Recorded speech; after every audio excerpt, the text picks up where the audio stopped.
नमस्ते दोस्तों। आज सुनिए प्रवासी कथाकारों की कहानियों की श्रृंखला में डेनमार्क में प्रवास कर रही लेखिका अर्चना पैनुली की लिखी हुई कहानी मीरा बनाम सिल्विया। डेनमार्क का इस्कॉन मंदिर घाटे में चल रहा था। कोई नया सदस्य नहीं बन रहा और जो पुराने थे एक एक करके छोड़ रहे। नए नए हाईटेक आध्यात्मिक पंथ खुलते जा रहे हैं जो लोगों को अधिक आकर्षित कर रहे हैं। रविशंकर का आर्ट ऑफ लिविंग, गुरु माँ आनंदमयी, पतंजलि योग पीठ, बाबा रामदेव तो हर जगह छा गए हैं। लिहाजा ये पंथ जिसकी नींव वर्षों पहले पड़ गई थी और जिसने पश्चिमी देशों में आध्यात्मिकता की एक लहर डाल दी थी, अब दिवालियेपन की नौबत में आ गया था। सेलेंट द्वीप की परिसीमा हिल रोड में कई एकड़ भूमि में फैला विस्तृत एस्कॉन आश्रम जो कई वर्ष चला, अंततः अनुयायियों को दिवालियेपन की वजह से छोड़ना पड़ा और उन्हें एक छोटे से अहाते की शरण लेनी पड़ी। मगर ये भी बरकरार रहे, इसकी भी उन्हें संभावना कम लग रही थी। उन्होंने भारत स्थित इस्कॉन पंथ के अनुयायियों से अनुरोध किया कि इस पंथ को कोपेनहेगन में जीवित रखने के लिए भारत से किसी को भेजें जो यहाँ के नागरिकों को प्रेरित कर सके, उन्हें विश्वास दिलाएं कि बाबा रामदेव या फिर रविशंकर का आर्ट ऑफ लिविंग के अलावा भी अध्यात्म के नाम पर कुछ है। बहरहाल भारत के 28 वर्षीय सद्भाव को 2 वर्ष के लिए कोपेनहेगन भेजने का विचार किया गया। वो मनोहर व्यक्तित्व का पढ़ा लिखा व्यक्ति, कहा जाता है कि सद्भाव आईआईटी का एक इंजीनियर है, पर न जाने किन कारणों से वो भौतिक संसार को छोड़कर अध्यात्म की दुनिया में आ गया। आजीवन अविवाहित रहकर इस पंथ के लिए अपना जीवन समर्पित करने का संकल्प ले लिया। कोपेनहेगन आने के लिए उसे वीज़ा की आवश्यकता थी, मगर दिल्ली स्थित डेनिश राजदूत कार्यालय ने उसे रेजिडेंट परमिट वीज़ा देने से इनकार कर दिया। उनका कहना था कि इन मुल्कों से युवक किसी प्रकार विकसित देशों में घुस जाते हैं और वहीं रह जाते हैं, वहाँ गलत सलत काम करके अपनी जीविका चलाते हैं। बहुत समझाया, मिन्नतें की कि सद्भाव वहाँ स्थित पंथ में लोकहित के लिए एक अहम कार्यभार को संभालने जा रहा है, मगर अप्रवासन विभाग के कर्मचारियों को इस प्रकार की आध्यात्मिक संस्थाओं के प्रति कोई श्रद्धा नहीं। बल्कि उन्होंने आरोप लगाया कि ये संस्थाएं जनहित करने के बजाय वहाँ के नागरिकों को पथभ्रष्ट कर रही हैं, अध्यात्म के नाम पर जनता को भ्रमित कर रही हैं। बहरहाल सद्भाव को डेनमार्क के लिए रेजिडेंट वीज़ा नहीं मिल पाया। डेनमार्क स्थित इस्कॉन अनुयायी अपने पंथ के अस्तित्व को लेकर इस कदर विचलित थे कि उन्होंने सुझाया कि फिलहाल सद्भाव सिर्फ 3 महीने के टूरिस्ट वीज़ा पर ही कोपेनहेगन भिजवा दिया जाए। वे बाद में डेनमार्क से ही उसका आवास काल बढ़ाने के लिए प्रबंध करेंगे। सद्भाव टूरिस्ट वीज़ा पर सेलेंट द्वीप पर बसी डेनमार्क की राजधानी कोपेनहेगन पहुंच गया।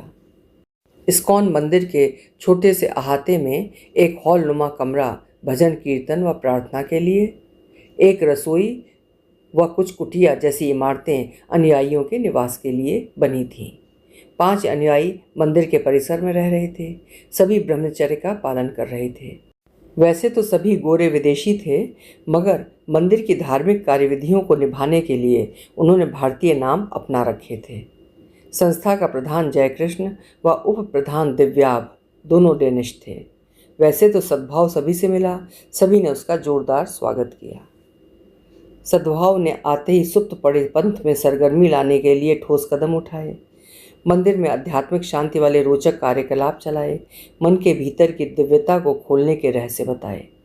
डेनमार्क बसे भारतीयों से व्यक्तिगत संपर्क स्थापित किया, उनके घरों में जाकर वेद व गीता के उपवचन बोले, धर्म तत्वों व योग के सम्मिश्रण का लोगों को अच्छा ज्ञान दिया। पंथ में जान सी आ गई। पंथ का नगर में चल रहा गोविंदा नामक शाकाहारी रेस्टोरेंट भी लड़खड़ा रहा था। गोविंदा शान शौकत से परे एक साधारण व विशिष्ट रेस्टोरेंट था जो लोगों को कम कीमत में सादा शाकाहारी भोजन उपलब्ध करवाता था। रेस्टोरेंट की देखरेख पंथ के अनुयायी ही करते थे। शाम अपने कामों से लौटे थके हारे लोग वहाँ भोजन करने आते थे, स्वादिष्ट भारतीय भोजन की लालसा में। मगर डेनिशों द्वारा पकाए गए भारतीय भोजन में उन्हें वो स्वाद नहीं आता। संयोगवश सद्भाव पाक कला में भी निपुण था। हर सोमवार उसने रेस्टोरेंट में रसोइये का कार्यभार संभाल लिया। सोमवार रेस्टोरेंट का एक विशिष्ट दिन जैसा बन गया। इस दिन वहाँ बड़ी तादाद में लोग आने लगे। उनके डेनिश साथी भी उसमें तेल मसालों का सही उपयोग करना सीखने लगे। मंदिर ढंग से चलने लगा था और रेस्टोरेंट की हालत भी सुधर रही थी। पंथ के सभी अनुयायी सद्भाव को पाकर बेहद खुश थे। भारत से सद्भाव को बुलाना उन्हें सार्थक लग रहा था। उन्हें चाहत होने लगी कि सद्भाव हमेशा के लिए डेनमार्क में बना रहे और संस्था की सेवा करता रहे। मगर सद्भाव का वीज़ा मात्र 3 माह का था, जो देखते ही देखते समाप्ति पर आ गया। इमिग्रेशन पर सद्भाव का अप्रवास काल बढ़ाने की निरंतर कोशिशें की जा रही थीं। ऐसा लग रहा था कि जैसे डेनिश सरकार अपने यहाँ स्थित भारतीय आध्यात्मिक संगठनों से बुरी तरह चिढ़ने लगी है। लिहाजा ऐसी संस्थाओं से जुड़े लोगों की कोई भी बात मानने को तैयार ही नहीं थी। अंततः हताश होकर इस्कॉन के लोगों ने सद्भाव को एक उपाय सुझाया, जिसे सुनकर कुछ पलों के लिए सद्भाव की सांसें रुक गईं। तुम यहाँ किसी डेनिश महिला से शादी कर लो। डेनिश महिला के पति होने के नाते तुम्हें यहाँ रहने के अधिकार मिल सकते हैं, जयकृष्ण बोला। सद्भाव हक्का बक्का आवेश में बोला, ये क्या अनर्थ करने को कह रहे हो? मैं ब्रह्मचारी हूँ। ये शादी केवल कागजों तक ही सीमित रहेगी।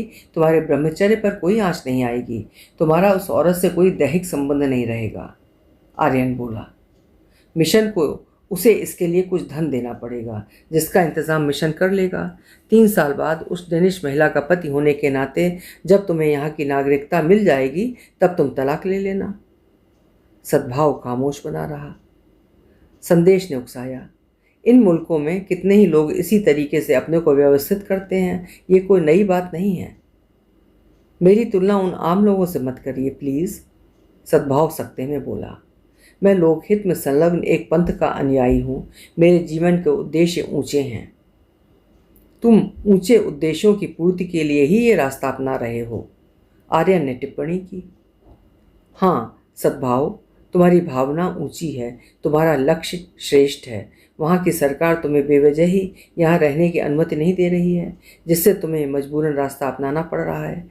लेकिन अच्छे कार्य के लिए उठाया हर कदम अंततः ठीक ही होता है।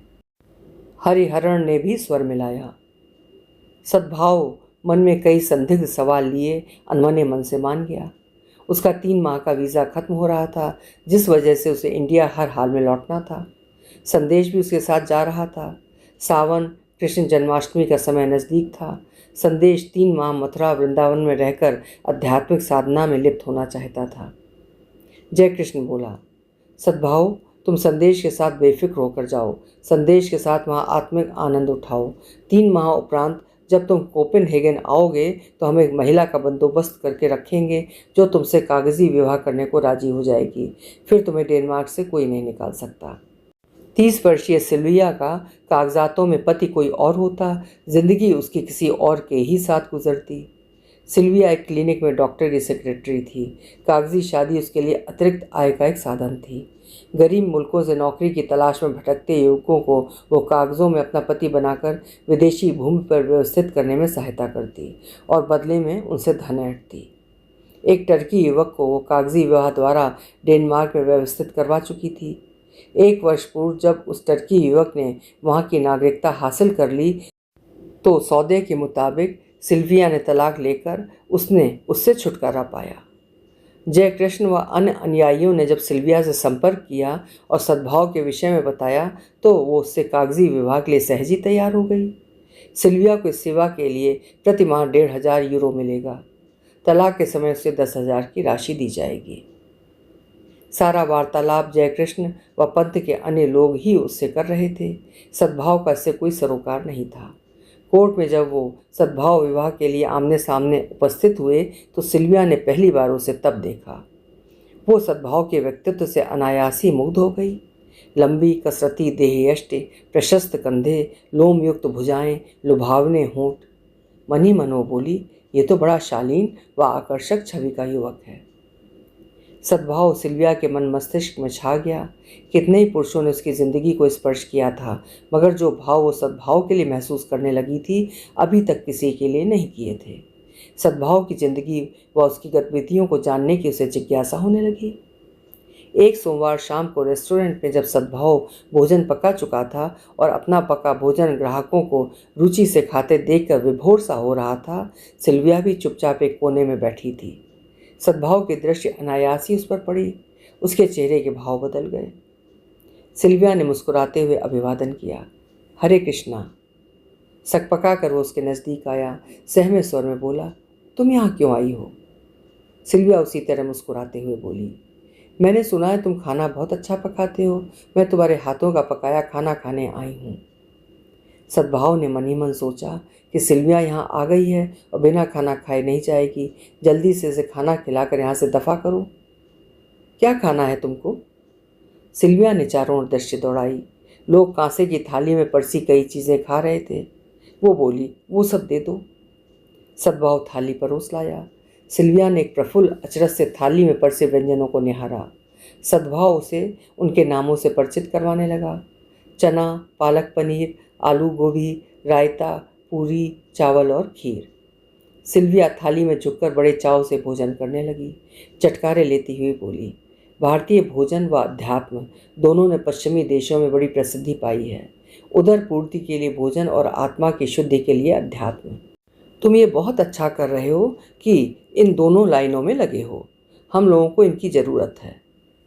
खाना पकाने का हमें धैर्य नहीं है और हम इतने भौतिकतावादी हो गए हैं कि आत्मा के ज्ञान का हमें कोई बोध ही नहीं रहा। सद्भाव चुपचाप उसे भोजन करते हुए निहारता रहा। भोजन के उपरांत वो कीमत अदा करने लगी तो सद्भाव से लेते नहीं बना। आज तुम पहली बार आई हो, आज रहने दो, लेकिन अगर फिर कभी आओगी तो कीमत देनी पड़ेगी। Thank you. कहते हुए वह एक मुस्कान बिखेरते हुए सिल्विया रेस्टोरेंट से बाहर निकल गई। उसके बाद सिल्विया हर सोमवार को गोविंदा आने लगी, भोजन करती, पर्स खोलकर कीमत उसकी ओर बढ़ाती, मगर सद्भाव से उससे भोजन की कीमत लेते नहीं बनता। प्रत्येक रविवार दोपहर 3 बजे से मंदिर में भजन कीर्तन व गीता का पाठ होता। उसके बाद लंगर का आयोजन। एक रविवार सद्भाव बड़े मनोयोग से गीता के पाठ की व्याख्या कर रहा था। वहाँ अचानक सिल्विया प्रकट हो गई तो कुछ पलों के लिए उसका धारा प्रवाह चल रहा भाषण थम सा गया। सिल्विया ने एक खिलखिलाहट के साथ हाथ हिलाते हुए उसे अभिवादन किया। हरे कृष्णा। सद्भाव ने स्वयं पर नियंत्रण बनाए रखा। किसी तरह गीता पाठ की व्याख्या भी उसी प्रवाह से जारी रखी। सुस्पष्ट वाणी से नीति वाक्यों की जोरदार व्याख्या करना और उसका अंग्रेजी भाषा में अनुवाद सिल्विया को अत्यधिक प्रभावित कर गया। उसे सद्भाव और भी अच्छा लगने लगा। साथ ही गीता के विषय वस्तु ने उसके मन को छू लिया। सिल्विया अब अक्सर सद्भाव को फ़ोन करके उसका हालचाल पूछने लगी। बोलती कि अगर उसे किसी भी प्रकार की कोई तकलीफ़ हो तो वह उससे बोले, वो उसकी हितैषी है। उसकी फ़ोन कॉल सद्भाव को परेशान कर देती, मगर वो उसे रोक नहीं सकता था। आश्रम में एक दिन सिल्विया गीता की एक प्रति भी साथ ले गई पढ़ने के लिए। वेदों व उपनिषदों का वो ज्ञान अर्जित करने लगी, हिंदी सीखने लगी। कहती कि न जाने क्यों उसे भारतीय संस्कृति, इतिहास, दर्शन आदि में आस्था सी हो रही है। मिलने पर सद्भाव से उसकी चर्चा शुरू कर देती। सद्भाव को भी उसके साथ अपने भारतीय आचार विचार व वेद पुराण की चर्चा करने में आनंद आता। फिर एक दिन वो समय आ ही गया जिसका सद्भाव को डर था और सिल्विया को इंतज़ार। वो सुस्पष्ट उससे बोली, सद्भाव, मैं तुम्हें हृदय से पति मानने लगी हूँ। तुम्हारे साथ अपनी सारी ज़िंदगी गुजारना चाहती हूँ। ये नामुमकिन है, तुम केवल मेरी आध्यात्मिक मित्र बनी रह सकती हो। क्यों, मैं तुम्हें अच्छी नहीं लगती? सद्भाव ने उसे भरपूर दृष्टि से देखा। गोरे रंग की सिल्विया पतली छरहरी रमणीय स्वरूप की थी। तुम एक सुंदर महिला हो सिल्विया, मगर तुम मेरे धर्म व नियम को समझो। मैं शादी नहीं कर सकता। तुम मुझसे शादी कर चुके हो सद्भाव, सिल्विया दृढ़ता से बोली। तुम मेरे पति हो। वो मेरी एक विवशता थी। वो शादी नहीं, एक समझौता है। हर शादी एक समझौता है। कुछ पल ठहर कर वो उसे बोली, मैंने गीता पढ़ ली है। भगवान कृष्ण के चरित्र को समझने लगी हूँ। कृष्ण तो प्रेम के देवता थे, हंसी व मुग्धता के प्रतीक थे। उन्होंने जीवन को भरपूर जिया। रास, श्रृंगार, मनोरंजन, किसी भी चीज़ से पलायन नहीं किया। तुम क्यों उसमें तल्लीन होना चाहते हो जो पलायन की ओर ले जाती है? सिल्विया, ये पलायन नहीं, एक साधना है। मेरा संन्यास खोखला नहीं है। हमारे लिए तलाक लेने का समय आने वाला है। तुम तलाक लेकर कोई दूसरा पति खोजो और विवाह करके अपनी तरह की ज़िंदगी जियो। मैं तुम्हारी अच्छी ज़िंदगी के लिए प्रार्थना करूँगा। मैंने तुम्हें अपना पति हमेशा के लिए मान लिया है सद्भाव। मैं तुम्हें तलाक नहीं दे सकती। आग्रह करते हुए वो बोली, देखो मेरे पास अपनी नानी का दिया एक अच्छा फ्लैट है। मेरी एक नियमित नौकरी है जिससे ठीक ठाक आय हो जाती है। फिर तुम भी इतने पढ़े लिखे हो। तुमने यहाँ इतने कम समय में डेनिश भाषा भी सीख ली है। तुम्हें यहाँ कहीं भी एक अच्छी नौकरी मिल सकती है। गृहस्थ जीवन भी किसी साधना से कम नहीं। तुम अपने ब्रह्मचर्य के खोल से बाहर आकर जीवन का असली खोल गृहस्थ जीवन अपना कर तो देखो मेरे साथ। हम दोनों की ज़िंदगी बहुत मधुर रहेगी। किसी के प्रेम अनुबंध में समा संतति को जन्म देना, वंश रूपी वेला को आगे बढ़ाना ही प्रकृति का शाश्वत नियम है। हम दोनों साथ मिलकर पंथ के लिए भी कार्य करेंगे। आखिर तुम्हारे पंथ के सभी अनुयायी ब्रह्मचारी तो नहीं? बात की मैं नहीं कह सकता, लेकिन अभी फ़िलहाल मेरा मन इस बात की बिल्कुल गवाही नहीं दे रहा है। मैं अपने अंतर्मन के विपरीत नहीं जाना चाहता। सिल्विया खोए स्वर में बोली, अगर तुम मेरे पास नहीं आ सकते हो तो मैं तुम्हारे पास आ सकती हूँ। तन में सूती धोती व गले में रुद्राक्ष की कंठी लपेट सिल्विया सद्भाव व अन्य अनुयायियों के साथ मंदिर की कुटिया में रहने लगी। सुबह 4 बजे उठती, नहा धोकर पूजा पाठ वगैरह करती, आश्रमियों जैसी जिंदगी जीती, सद्भाव के साथ मिलकर प्रवचन बोलती, कई संस्थाओं व ऑफिसों में जाकर वो प्रशंसकों को अध्यात्म की शिक्षा देती। उस दिन जब वो पहली बार इस्कॉन मंदिर गए तो भगवा वस्त्रधारी पंथ के अनेकों अनुयायियों में एक महिला अनुयायी ऐसी थी जो मंदिर की कार्यविधियों में बड़ी सक्रिय थी। हमारा ध्यान उसकी ओर सहज ही आकर्षित हो गया। उसका नाम मीरा था। प्रवचन उपवचनों के बाद लंगर जब लगा तो मीरा ने बड़े प्यार से हमें भोजन करवाया। अपने कौतूहल स्वभाववश मैंने उससे प्रश्न पूछने शुरू कर दिए। आपने ये भगवा वस्त्र क्यों धारण किए? इतने सारे आदमियों के बीच आप अकेली औरत? किस बात के वशीभूत होकर आपने ऐशो आराम वाली मोहक जिंदगी का त्याग किया? मीरा हंसी और हतप्रभ बोली, तुम वो सब प्रश्न कर रहे हो जो तुम्हें नहीं करने चाहिए। मेरा तुम्हें जवाब देने का मन तो है, पर यह जवाब मुझे तुम्हें नहीं देने चाहिए। जय कृष्णा कहकर वो उठकर चली गई। हम अपनी जगह बैठे ही रह गए। मीरा ने मेरे जहन में एक उत्कंठा मचा दी थी। दूसरे हफ्ते मैंने इस्कॉन के पुजारियों को अपने घर बुलाकर कीर्तन करवाया। भजन सुनने के लिए अपने सभी परिचितों को भी आमंत्रित किया। मेरा घर खचाखच भर गया। सद्भाव, जयकृष्ण, संदेश, दिव्याभ, आर्यन, हरिहरण व मीरा, तन पर भगवे वस्त्र, माथे पर चंदन, गले में रुद्राक्ष व हाथों में संगीत वाद्य। इनमें सिर्फ सद्भाव भारतीय था, बाकी सभी गोरे थे। जब मेरे सारे मेहमानों ने स्थान ग्रहण कर लिया तो उन्होंने अपने संगीत वाद्य कसे, एक दूसरे को देखकर मुस्कुराए, फिर भजन गाने आरंभ कर दिए। मदन मोहन, गोपाल, गोविंदा, कन्हैया, मुरारी, श्री कृष्ण भगवान के सभी उपनामों पर उन्होंने तबले, मंजीरे, हारमोनियम व गिटार की धुन के साथ एक के बाद दूसरे भजन गाए। मीरा ने उठकर दोनों हाथ ऊपर करके नृत्य भी किया। समय जैसे थम गया हो। हम सभी कुछ क्षणों के लिए भक्ति रस में डूब गए। भजन के उपरांत लंगर के दौरान अकेले में मौका पाते ही मैंने मीरा को कुरेदा। उसे ऊपर से नीचे निहारते हुए मैं बोली, मीरा जी, आश्चर्य होता है कि आप विकट प्रश्न मत किया करो। दुनिया में सब कुछ संभव है। कहकर वो फिर टाल गई। खैर, 2-3 मुलाकातों के बाद मैंने मीरा को विवश कर दिया कि वो मेरे विकट प्रश्नों के सीधे ढंग से उत्तर दे दे, वरना तुम मुझे धमका रही हो? नहीं मीरा जी, आपकी गोरी त्वचा, नीली आँखें व सुनहरे बालों के सापेक्ष ये गेरुए वस्त्र, चंदन व टीका व रुद्राक्षी कंठी प्रकट करता है कि पश्चिम व पूरब के इस अंतर मिलन में बहुत कुछ छिपा है। तुम नहीं मानोगी। कहकर उसने एक लंबी सांस भरी, फिर एक क्षण रुककर अपनी सारी कहानी सुनाई, जिसे सुनकर मैं व मेरे मित्र आश्चर्य से भर गए। तो आप मीरा नहीं, सिल्विया हैं? मीरा तो मेरा पंथ के लिए अपनाया नाम है। आप यहाँ खुश हैं? मैंने पूछा। तुम बहुत सवाल करती हो, एक उल्हाना से वो बोली। फिर सांस भरते हुए बोली, हाँ, मैं अपने काम से बहुत खुश हूँ।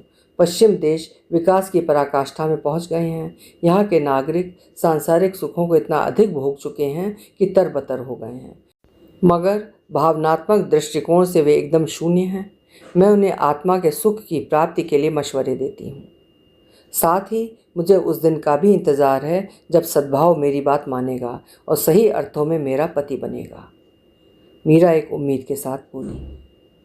मीरा अपनी बात पूरी करके हमारे बीच से सहसा उठकर चली गई और हम अपनी जगह बैठे हतप्रभ मनन करने लगे कि किसका संन्यास ज़्यादा सच्चा है, सद्भाव का या सिल्विया का।